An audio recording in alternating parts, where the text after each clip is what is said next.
Good morning, my dear students. Today's area organizational behavior and other fields of study. OBയും മറ്റുള്ള സ്റ്റഡീസും അതാണ് നമുക്ക് അറിയാനുള്ളത്. Already നമ്മൾ മനസ്സിലാക്കിയിട്ടുണ്ട് ഓർഗനൈസേഷണൽ ബിഹേവിയർ എന്ന് പറയുന്നത് ഒരു ഇന്റർ ഡിസിപ്ലിനറി അപ്രോച്ചാണ്. കഴിഞ്ഞ ദിവസമൊക്കെ ഞാൻ പറഞ്ഞു തന്നിട്ടുണ്ട്. അതിൽ സോഷ്യോളജി വരും, ആന്ത്രോപോളജി വരും, സൈക്കോളജി വരും. അങ്ങനെ എല്ലാ കാര്യങ്ങളും ഇൻക്ലൂഡഡ് ആയിട്ടുള്ള ഒരു ഏരിയ ആണ് ഏത് ഓർഗനൈസേഷണൽ ബിഹേവിയർ. ടെക്നോളജി വരും. മനസ്സിലായില്ലേ എന്തുകൊണ്ടാണെന്നുള്ളത്. അപ്പൊ അങ്ങനെ നോക്കുമ്പോൾ it is A physical science as well as A social science. എന്താ അങ്ങനെ പറഞ്ഞ ഫിസിക്കൽ സയൻസ് ടെക്നോളജി അവിടെ യൂസ് ചെയ്യുന്നുണ്ട്. ഫിസിക്കൽ ആയിട്ടുള്ള കാര്യങ്ങൾ കുറെ വേണം, മെഷീനറീസ് വേണം. അങ്ങനെ ഉണ്ടെങ്കിലേ അവിടെ വർക്ക് ചെയ്യാനായിട്ട് സാധിക്കുള്ളൂ. അപ്പൊ അങ്ങനെ നോക്കുമ്പോൾ ഓർഗനൈസേഷണൽ ബിഹേവിയർ OB എന്ന് പറയുന്നത് ഒരു ഫിസിക്കൽ സയൻസ് ആണ്. And at the same time human being ആണ് അവിടെ വരുന്നത്. So it influenced by psychology, sociology, anthropology etcetera. So it is also social science. അപ്പൊ OB physical science as well as social science. അപ്പൊ അങ്ങനെ നോക്കുമ്പോൾ OBയുടെ features നമ്മൾ നോക്കുന്നത് ബേസ്ഡ് ഓൺ ബിഹേവിയറൽ സയൻസിലാണ് വരുന്നത്. രണ്ടും കൂടി വരുന്നത്. കാരണം ബിഹേവിയറൽ സയൻസ് ഓരോ സിറ്റുവേഷനിൽ നമ്മളുടെ ബിഹേവിയർ എങ്ങനെ മാറുന്നു അതാണ് അവിടെ ബേസ് ആയിട്ട് വരുന്നത്. അപ്പൊ OBനെ കുറിച്ച് നമ്മൾ സ്റ്റഡി ചെയ്യുമ്പോൾ നമുക്ക് മനസ്സിലാക്കും it is related to psychology, it is related to sociology, it is related to political science, it is related to anthropology, economics, science, technology, environmental etcetera. എന്താ വെച്ചാൽ ഫിസിക്കൽ സയൻസ് ആണ്, സോഷ്യൽ സയൻസ്. അപ്പൊ അങ്ങനെ നോക്കുമ്പോൾ ഇതിനെ നമുക്ക് പറയാം, OBനെ നമുക്ക് പറയാം അപ്ലൈഡ് ബിഹേവിയറൽ സയൻസ്. അപ്ലൈ ചെയ്യുന്നു ഈ സിറ്റുവേഷനിൽ എംപ്ലോയി എങ്ങനെ പെരുമാറുന്നു, ഇങ്ങനെയുള്ള വർക്ക് സിറ്റുവേഷനിൽ അദ്ദേഹത്തിന്റെ സ്ട്രെസ് എങ്ങനെയായിരിക്കും, വർക്ക് ലോഡ് കൂടുമ്പോൾ അദ്ദേഹം എങ്ങനെയാണ് റിയാക്ട് ചെയ്യുന്നത്, അങ്ങനെയുള്ള കുറെ കാര്യങ്ങൾ ഇതിൽ നിന്ന് മനസ്സിലാക്കേണ്ടതായിട്ട് വരുന്നു. അപ്പൊ അങ്ങനെ നോക്കുമ്പോൾ ബിഹേവിയറൽ സയൻസ് ആണ്. അപ്പൊ OBയും മറ്റുള്ള ഏരിയാസ് ഓഫ് സ്റ്റഡിയും തമ്മിലുള്ള റിലേഷൻഷിപ്പ് ഓൾറെഡി നമ്മൾ പറഞ്ഞു. OB എന്നുള്ളത് related to psychology, sociology, anthropology, political science, economics, science, technology, engineering, medicine. അപ്പൊ ഫസ്റ്റ് ആയിട്ട് വരുന്നതാണ് സൈക്കോളജി. അപ്പൊ OB എന്നുള്ളത് ഹ്യൂമൻ ബീയിങ് ആയിട്ട്, ഹ്യൂമൻ ബിഹേവിയർ ആണ് അതിൽ കൂടുതലായിട്ട് വരുന്നത്. ഹ്യൂമൻ ബിഹേവിയർ എന്ന് പറയുന്നത് എന്തായിരിക്കും? Mainly concerned with psychology. നമ്മൾ പെട്ടെന്ന് തന്നെ സൈക്കോളജി എന്നുള്ള വാക്ക് കേൾക്കുമ്പോൾ തന്നെ നിങ്ങളുടെ മനസ്സിലേക്ക് വരുന്നത് എന്തോ ഒരു ഹ്യൂമൻ ബീയിങ്ങിനെ കുറിച്ചിട്ടുള്ള ഏരിയ ആണെന്ന് നമുക്ക് മനസ്സിലാക്കുന്നുണ്ട്.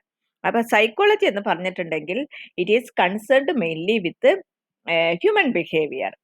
അതുപോലെ തന്നെ സൈക്കോളജി എന്നുള്ളത് ഇൻഡസ്ട്രിയൽ സൈക്കോളജി ഉണ്ട്. നമുക്ക് സൈക്കോളജി പഠിക്കുമ്പോൾ അറിയാനായിട്ട് സാധിക്കും. അതിന്റെ സ്പെഷ്യലൈസേഷനിലേക്ക് പോകുമ്പോൾ കുറേ ഏരിയാസ് ഉണ്ട്. ഇൻഡസ്ട്രിയൽ സൈക്കോളജി ഉണ്ട്. അത് തന്നെയാണ് ഓർഗനൈസേഷണൽ സൈക്കോളജി. അതാണ് നമുക്ക് എവിടേക്ക് വേണ്ടത്? OBയിലേക്ക് വേണ്ടത്. അപ്പോൾ ഓർഗനൈസേഷണൽ സൈക്കോളജി അല്ലെങ്കിൽ ഇൻഡസ്ട്രിയൽ സൈക്കോളജി ഇപ്പോഴത്തെ നമ്മുടെ സ്റ്റഡീസ് നോക്കുമ്പോൾ കുറേ കോൺട്രിബ്യൂഷൻസ് OBയിലേക്ക് കൊടുത്തിട്ടുണ്ട്. അതായത് സൈക്കോളജിസ്റ്റുകൾ സ്റ്റഡി ചെയ്യുന്നു behaviour and industrial and organisational psychologist ആ ബിഹേവിയർ സ്റ്റഡി ചെയ്യുന്നു. ആരുടെ ബിഹേവിയർ ആയിരിക്കും അവിടെ സൈക്കോളജിസ്റ്റ് സ്റ്റഡി ചെയ്യുന്നത്? ഹ്യൂമൻ ബീയിങ്ങിന്റെ അല്ലെങ്കിൽ പീപ്പിൾ അല്ലെങ്കിൽ എംപ്ലോയീസിന്റെ ബിഹേവിയർ ആണ് അവിടെ സ്റ്റഡി ചെയ്യുന്നത്. അതായത് അവർ ആ ഓർഗനൈസേഷണൽ സെറ്റിങ്സിൽ, ആ ഓർഗനൈസേഷണൽ സെറ്റപ്പിൽ അവിടെയുള്ള എംപ്ലോയീസ് എങ്ങനെയാണ് ബിഹേവ് ചെയ്യുന്നത്. അപ്പൊ അങ്ങനെ നോക്കുമ്പോൾ സൈക്കോളജി എന്ന് പറയുന്നത് നമ്മൾ ഓൾറെഡി പറഞ്ഞു സയൻസ് ആണെന്ന് പറഞ്ഞു.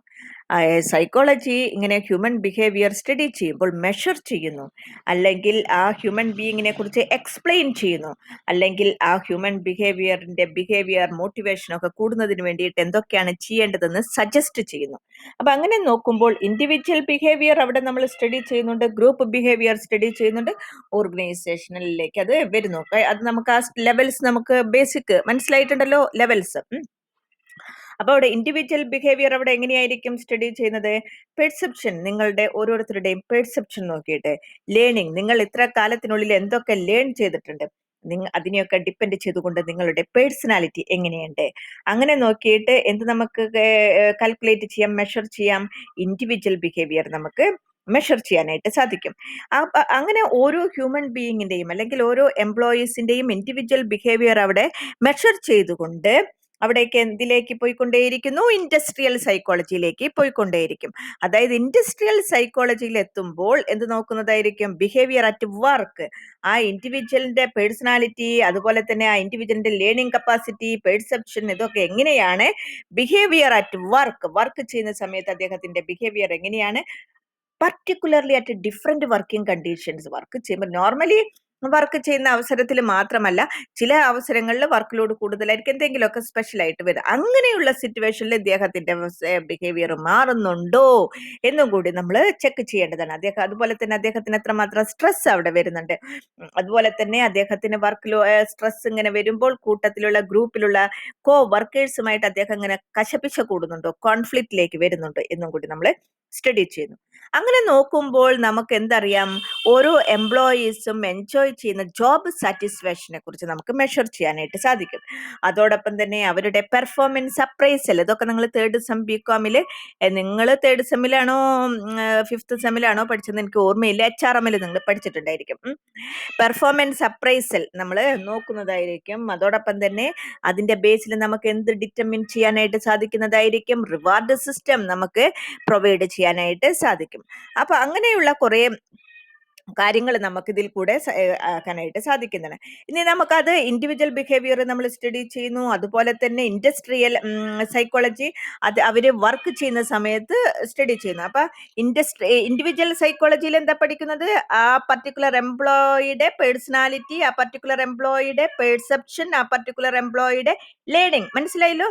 ഇനി അടുത്തത് വരുന്നതാണ് ഇൻഡസ്ട്രിയൽ സൈക്കോളജി. ഇൻഡസ്ട്രിയൽ സൈക്കോളജിയിൽ നമ്മൾ എന്തൊക്കെയാണ് പഠിക്കുന്നത്?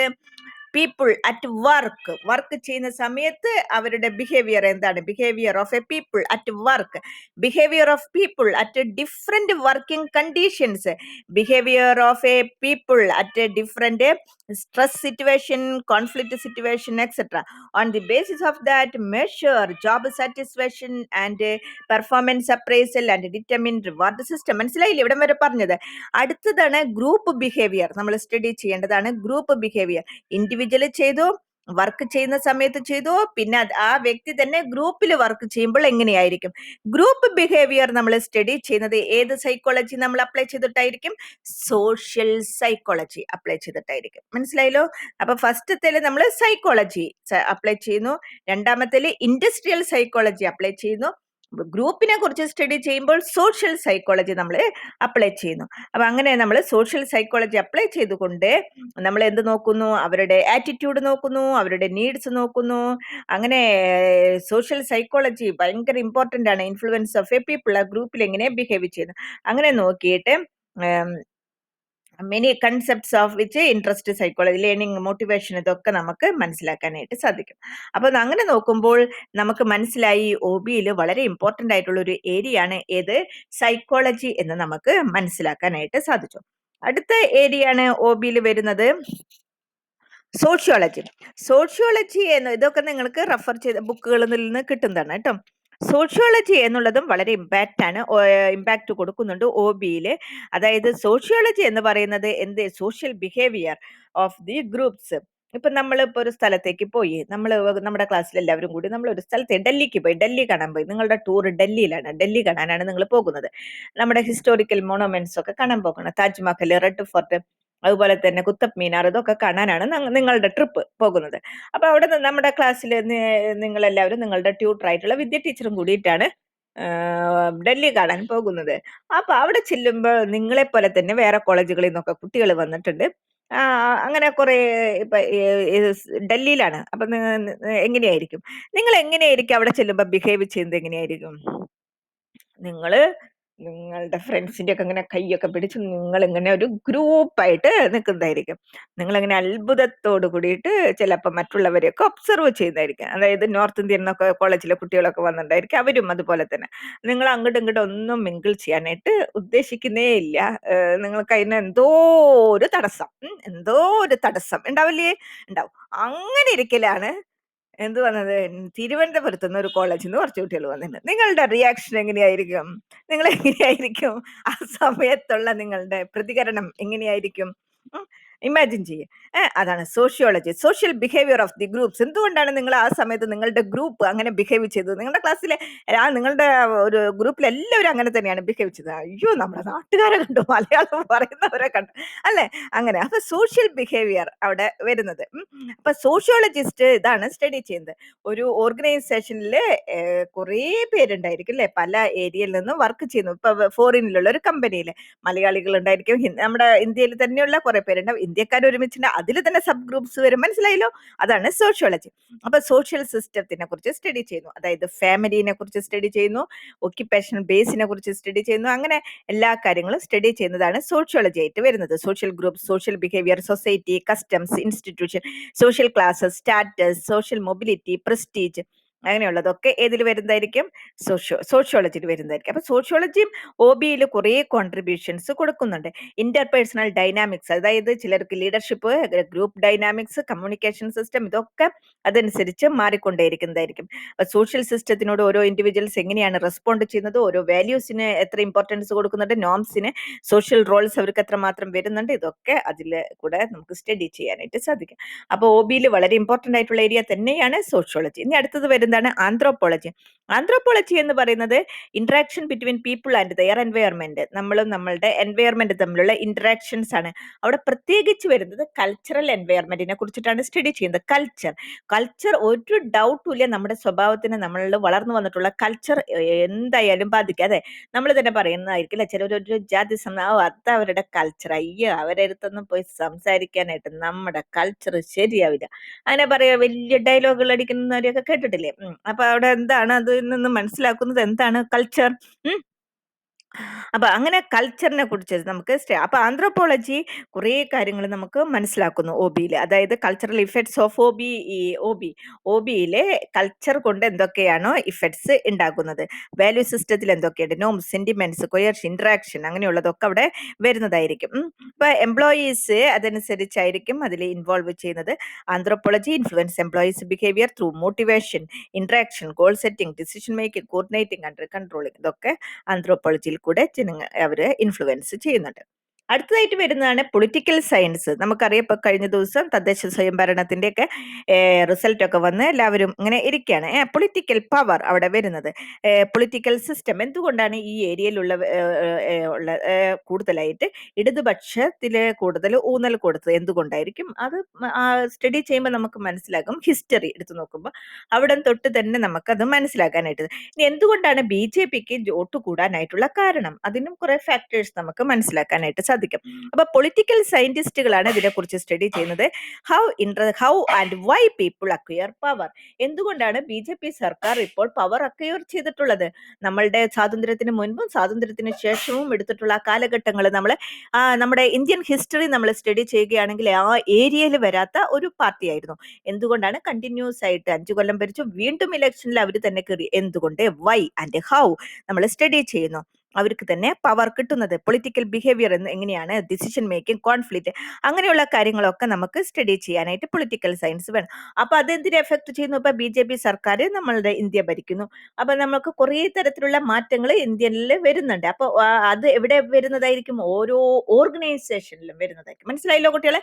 ഓരോ ഫാക്ടറിയിലും അതിന്റെ ഇൻഫ്ലുവൻസ് വരുന്നുണ്ടായിരിക്കും. അപ്പൊ നമ്മൾ ഒ ബിനെ കുറിച്ച് സ്റ്റഡി ചെയ്യുമ്പോൾ ഏത് ഏരിയയും കൂടി നമ്മൾ സ്റ്റഡി ചെയ്യേണ്ടതാണ്? പൊളിറ്റിക്കൽ സയൻസ് നമ്മൾ സ്റ്റഡി ചെയ്യേണ്ടതാണ്. പൊളിറ്റിക്കൽ പാർട്ടീസ്, ഗവൺമെന്റ്, അവരെങ്ങനെയാണ് നമ്മളുടെ ഓർഗനൈസേഷനിലെ ആക്ടിവിറ്റീസിൽ ഇൻഫ്ലുവൻസ് ചെയ്യുന്നത്, അവരുടെ പ്രിൻസിപ്പിൾസ്, അവരുടെ മറ്റുള്ളതൊക്കെ എങ്ങനെ നമ്മളിലേക്ക് ഇവിടെ ഇൻഫ്ലുവൻസ് ചെയ്യുന്നു. People strive four power and leadership recognition, ഇപ്പം നമ്മളുടെ ഓർഗനൈസേഷനിൽ തന്നെ അതിൻ്റെതായിട്ടുള്ള ഓരോ പാർട്ടിയുടെയും ആൾക്കാർ അവരവിടെ പവർ കിട്ടാനായിട്ട് ആകുന്നു, റെക്കഗ്നൈസേഷൻ കിട്ടാനായിട്ട് സാധിക്കുന്നു. അപ്പം മറ്റുള്ള എംപ്ലോയീസ് എങ്ങനെയാണ് അതിനോട് പ്രതികരിക്കുന്നത്, ലോ ആൻഡ് ഓർഡർ എങ്ങനെയാണ്, അങ്ങനെയുള്ള അവർ വർക്ക് ചെയ്യുമ്പോൾ എങ്ങനെ അവിടേക്ക് നമുക്ക് ലോ ആൻഡ് ഓർഡർ അപ്ലൈ ചെയ്യാം, ഇതൊക്കെ നമുക്ക് ഏതിൽ വരുന്നതായിരിക്കും? പൊളിറ്റിക്കൽ സയൻസിൽ വരുന്നതായിരിക്കും. അടുത്താണ് ഇക്കണോമിക്സ്. ഓൾറെഡി നമുക്കറിയാം, നിങ്ങൾ ഫസ്റ്റ് സെമ്മിൽ പഠിച്ചിട്ടുണ്ട്, മാനേജറിയൽ ഇക്കണോമിക്സ് പഠിച്ചിട്ടുണ്ട്. മെയിൻ ആയിട്ട് വരുന്നത് മാനേജറിയൽ ഇക്കണോമിക്സ്, അത് ഞാൻ എടുക്കുന്നില്ല. എന്താ വെച്ചാൽ സമയമായി കേട്ടോ. 15 മിനിറ്റ് കഴിഞ്ഞ് ഓട്ടോമാറ്റിക് ആയിട്ട് കട്ടാവും.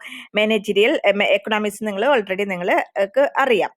സയൻസ് നമുക്കറിയാം, സിസ്റ്റമാറ്റിക് നോളജ് ആണ്, എക്സ്പീരിയൻസ് നടത്തിയിട്ട് നമ്മൾ കണ്ടുപിടിക്കുന്നതാണ്. അപ്പം അതുപോലെ തന്നെ ഒ ബിയിലും സയൻസ് നമുക്ക് അപ്ലൈ ചെയ്യേണ്ടതായിട്ട് വരുന്നു. ടെക്നോളജി നമുക്ക് മോഡേൺ ആയിട്ടുള്ള ടെക്നോളജീസ് ഉണ്ടെങ്കിൽ മാത്രമേ ഒ ബിയിൽ വർക്ക് ചെയ്യാനായിട്ട് സാധിക്കുള്ളൂ. അതുപോലെ തന്നെ എഞ്ചിനീയറിംഗ് അപ്ലൈ ചെയ്യുന്നു, മെഡിസിൻ അപ്ലൈ ചെയ്യുന്നു. സ്ട്രെസ് ഒക്കെ എംപ്ലോയീസിന് മോഡേൺ ആയിട്ടുള്ള ഇതിൽ എപ്പോഴും സ്ട്രെസ്സും ഒക്കെ ഉണ്ടാകുന്നതായിരിക്കും. അപ്പോൾ അവിടെ മെഡിസിൻ അവിടെ അപ്ലൈ ചെയ്യേണ്ടതായിട്ട് വരുന്നു. അപ്പം അങ്ങനെ നോക്കുമ്പോൾ ഇങ്ങനെയുള്ള എല്ലാ ഏരിയാസും എവിടേക്ക് അപ്ലൈ ചെയ്യുന്നു? ഒ ബിയിലേക്ക് അപ്ലൈ ചെയ്യുന്നതായിട്ട് വരും. Okay, thank you my dear student.